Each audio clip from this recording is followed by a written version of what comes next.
This is a special Commitment 2014 presentation, the New Mexico gubernatorial debate.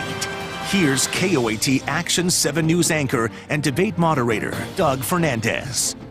Welcome back. You are watching a live Commitment 2014 debate from Action 7 News and the Albuquerque Journal. Taking part the gubernatorial candidates, Governor Susana Martinez and Attorney General Gary King. Our next question in our debate comes from Albuquerque Journal reporter James Monteleone. James.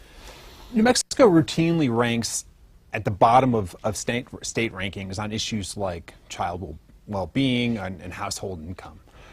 What role do you believe poverty plays in New Mexico's challenges, and what should be done to correct it?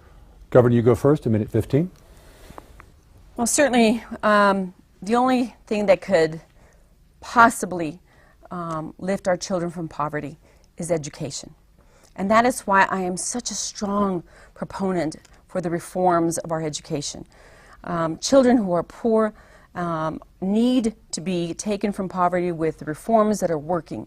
We have reading coaches. They're learning to read. Those that had reading coaches, the percentage of growth was much more than those that did not. We have tutoring courses after school. We have all kinds of programs to assist children and to assess them to make sure that they're moving up and they're learning. My opponent, however, has clearly said that poor children cannot learn.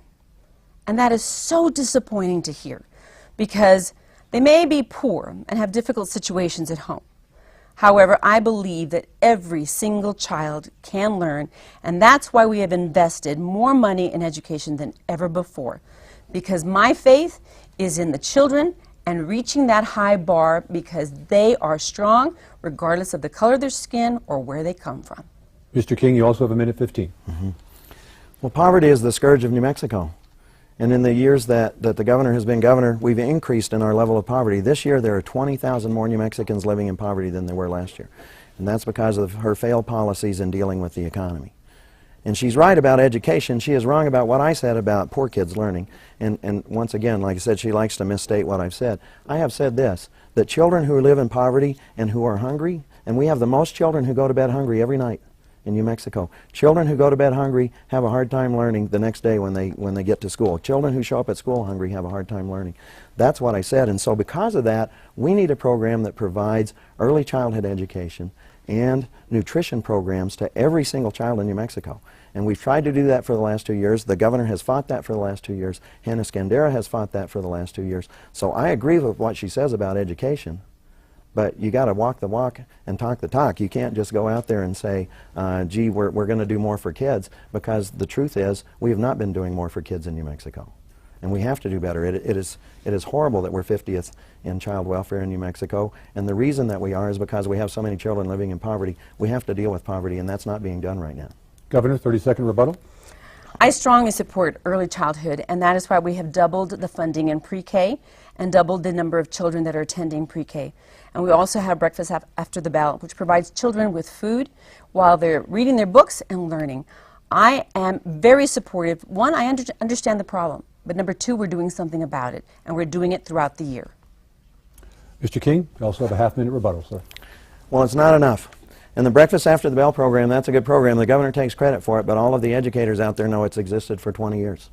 But frankly, it's not enough just to have food at the schools. We have to deal with poverty, and that was the question. We have to deal with poverty at the base level. And one of the ways that we do that is by increasing the minimum wage. All right, thank you, Mr. King. Time now, once again, for a specific question directed to each candidate. Action 7 News anchor Todd Kurtz has the first one for Mr. King. Todd. Thank you. Mr. King, at the beginning of this process, you finished 5th out of 5 candidates in that Democratic caucus. Now, do you feel party insiders have been supportive of your candidacy, or is that one reason fundraising has been difficult? Mr. King, a minute 15, and again, there will be no rebuttal for this question. Mr. King. Sure, it's a great question, and I would have to say that the history of the Kings in New Mexico has been that we represent the people. And so, indeed, you know, I've been willing to prosecute Democrats who were involved in corrupt activities, and sometimes that causes me a little trouble with the party. I am my own man. I do what I think is best for the people of New Mexico, and so you're right. In the party convention, I came in 5th, but I had 10,000 signatures from New Mexicans that got me on the ballot. and I got the most votes there, and I think that I'm going to get the most votes here because I think the people of New Mexico recognize that it's time for somebody who's willing to tell the truth, somebody who's willing to address the issues head on, and that has been my history, and so sometimes I ruffle the feathers of the special interests. I'm not getting indeed a lot of money from big corporations that have special interests in New Mexico, but I find that people out there are very supportive of my candidacy. All right, time now for another specific question for Governor Martinez. This one comes from Action 7 News anchor Shelley Ribando. Shelley. Governor, as you know, there's been a lot of talk about you running as the vice presidential candidate in 2016. If you are re-elected governor, will you serve the full 4 years? And is running for vice president something you would consider or dismiss altogether? Governor, a minute 15, and again, Mr. King, no rebuttal on this one. I am running for as governor for the state of New Mexico, and that is my commitment. And I, if elected, will serve the full 4 years. You know, when I ran for governor, I knew the huge responsibility because I'm the first female Hispanic governor in the country. And as the governor, I am paving a path for many little girls and little boys who never dreamt that they could become a governor of a state. And I take that responsibility very seriously. And that is why I am committed to being the governor of the state of New Mexico for 4 full years.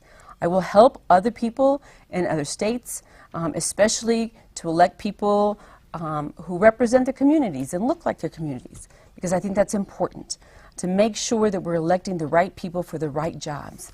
But right now, my full commitment is to New Mexico for the next 4 years, and I have no reason to consider running for vice president or any other position. All right, thank you, Governor. James Monteleone from the Albuquerque Journal has our next debate question. James. You each have been sued for failing to turn over state documents that others believed were public record. What's your view on the need for transparency in state government, and to what extent should state records be allowed to remain under wraps? Governor, you respond first, a minute 15. I am very much in support of transparency. And in fact, we are the most transparent administration in the history of New Mexico.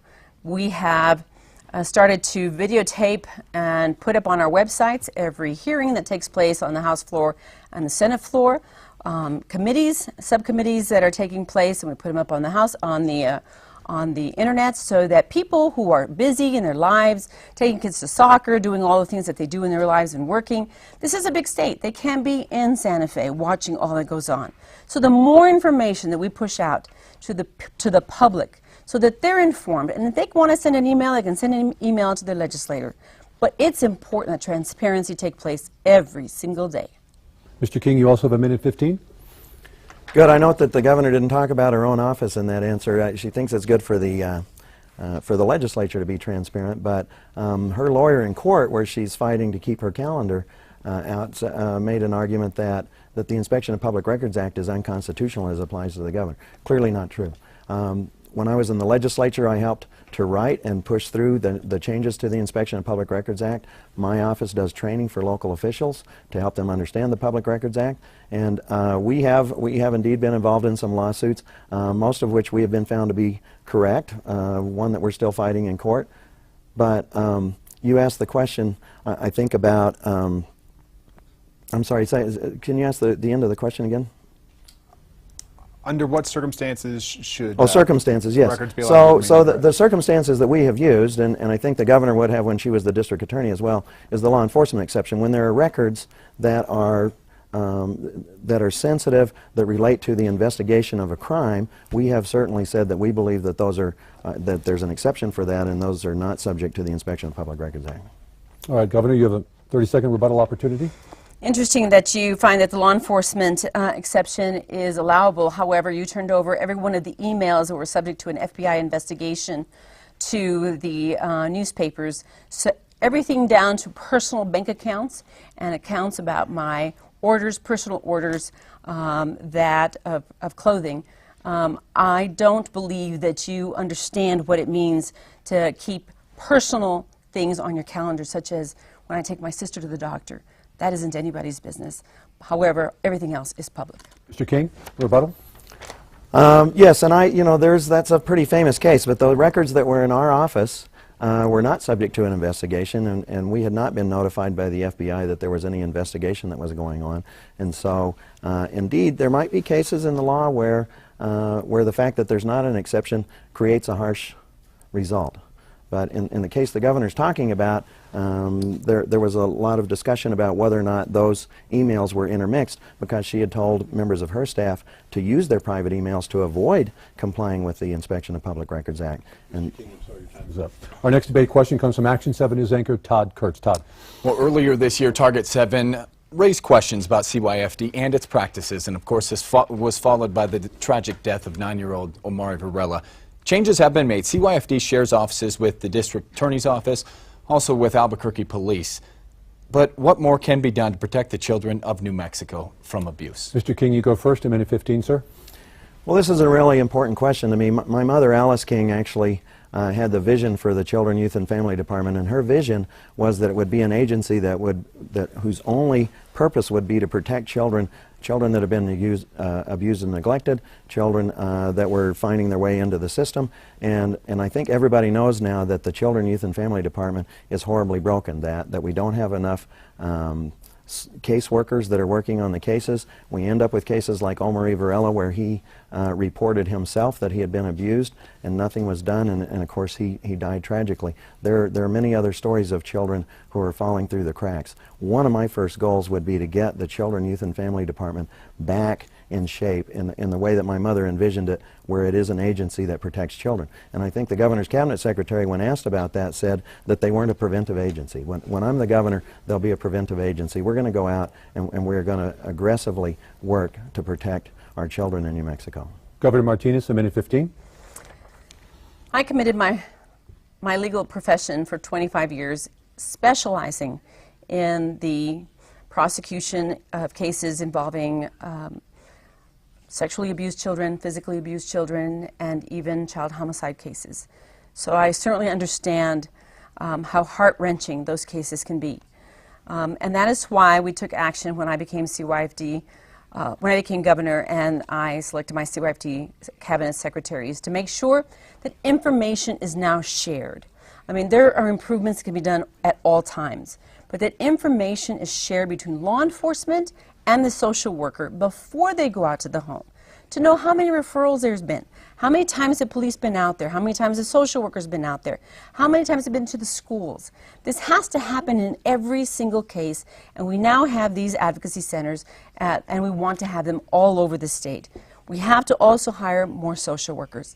This is gut-wrenching work that they do all day long, and we have to pay them more, because we want to keep the good social workers to make sure that we're preventing this kind of abuse of children and our future. Mr. King, 30-second rebuttal. Sure, when it comes to our children, good intentions are not sufficient. I mean, we really have to manage, and I think everybody will know that Children, Youth, and Family Department is horribly mismanaged right now. At the end of the last fiscal year, they turned back $6 million. Think how many social workers, caseworkers they could have hired with that money rather than turning it back. But indeed, the governor's focus has been on cutting no matter who it is that gets hurt. Governor, half-minute rebuttal. Actually, you're incorrect, and that's why you don't understand, Mr. King.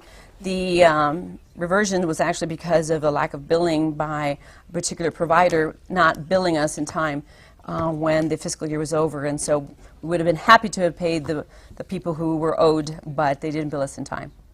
All right, our next debate question comes from Action 7 News anchor Shelley Rabando. Shelley. Putting aside job creation, what do you think is the #1 issue facing New Mexico right now, and how would you address it? Governor, you go first, a minute 15. The #1 issue in New Mexico is education, because when we educate our children and have the best teacher in the classroom, which every child deserves, that is when we are able to raise children from poverty. We measure their progress. We are able to implement reforms that work. We have seen them work, and we are putting more money today than ever before. My opponent voted, actually, to decrease the amount of dollars that were put into education when he was a legislator. And now he's saying he wants to put in 50% of the budget into education. And that is impossible because today we're spending more money than ever and our reforms are working, our kids are graduating, our kids are reading better, and it's amazing that they know if you can read, you can learn for the rest of your life. Mr. King, you also have a minute 15. I think education is the most important issue. And the governor and her cabinet secretary, Hannah Scandera, have made our children guinea pigs for a corporatization of our schools where we have our children who are taking more standardized exams. And I had somebody talk to me about this the other day, that you know, if you're raising cows, you feed them. You don't weigh them instead of feeding them every day to find out whether they're going to gain weight or not. You feed them. And we're not feeding our students. We're evaluating them, but we're not spending the time that it takes to really do the proper education for them. And so if we have another 4 years of that kind of process in education, I fear that we are going to lose an entire generation of New Mexico children. And I think that if we give them early childhood education, if we put educators back in charge of the school system, that we then will have a group of New Mexicans when they come out of the school system who will have the right skills to have the jobs that we need in the future. So it's a holistic thing, but we can't be driving our school system into a state where our students become profit centers for corporations. We have to get back to a point where we are focused on our children and their educational needs. Governor Martinez, 30-second rebuttal. They're actually, under PED, we are testing less than ever before. If there are additional tests, those are tests that are being brought forward by the local school boards that are implementing those tests. So again, Mr. King, you're incorrect. We are now, under my administration, testing children less than ever before. But it's good to actually assess these children as they go along. But it's better to know where they are, but we are not testing them more than we have ever before in the state. It's actually much less. Mr. King, 30-second rebuttal. Well, I hope that all of you educators and parents and students out there are listening, because as I go around the state, we had a tour around the state where we actually stopped and listened to educators and to parents, and they are telling me that this year there are more tests than ever before, and they're actually more complex. We're replacing the SBA with the PARCC test, and the PARCC test is untested, and that's something that's being foisted on the schools by the administration, and so I think that people will know the truth in that one.